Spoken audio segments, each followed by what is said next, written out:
ایک آتش پرست تھا، تو مسلمان بزرگ تھے، اللہ والے تھے، انہوں نے اس کو بہت سمجھایا کہ بھئی آگ خدا نہیں،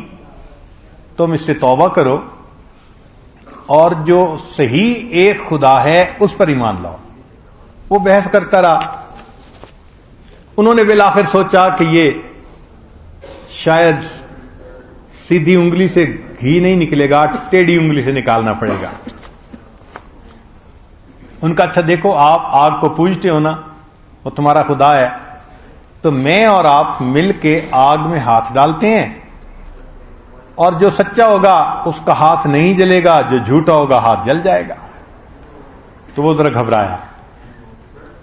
تو یہ مسلمان بزرگ جو تھے یہ سمجھ گئے کہ اب ڈر رہا ہے، آگ جل رہی تھی،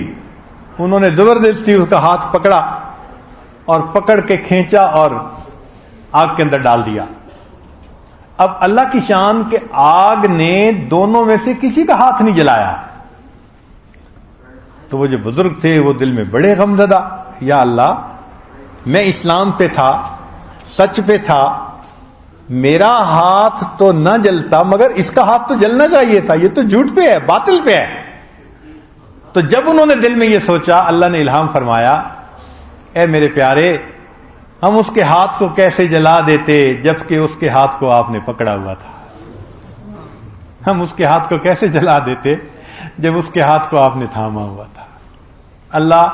سچ والے بندے کا اتنا پھر لحاظ فرما دیتے ہیں کہ اس کے ہاتھ کو بھی بچا لیتے ہیں، اور جس کا ہاتھ اس نے تھاما ہو اس کو بھی نجات عطا فرما دیتے ہیں۔ سچ کے اوپر انسان ڈٹ جائے، اس لیے مشائخ نے فرمایا، من صدقنی فی سریرتہ صدقتہ فی علانیتہ عند خلقی، جو خلوت میں میرے ساتھ سچ کا معاملہ کرتا ہے،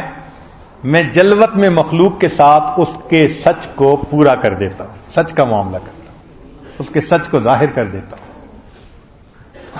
اگر ہم چھپے گناہوں سے بچیں، کیونکہ آج کل تو ہم گناہوں سے یہ بچتے ہیں کہ مخلوق کو پتہ نہ چلے،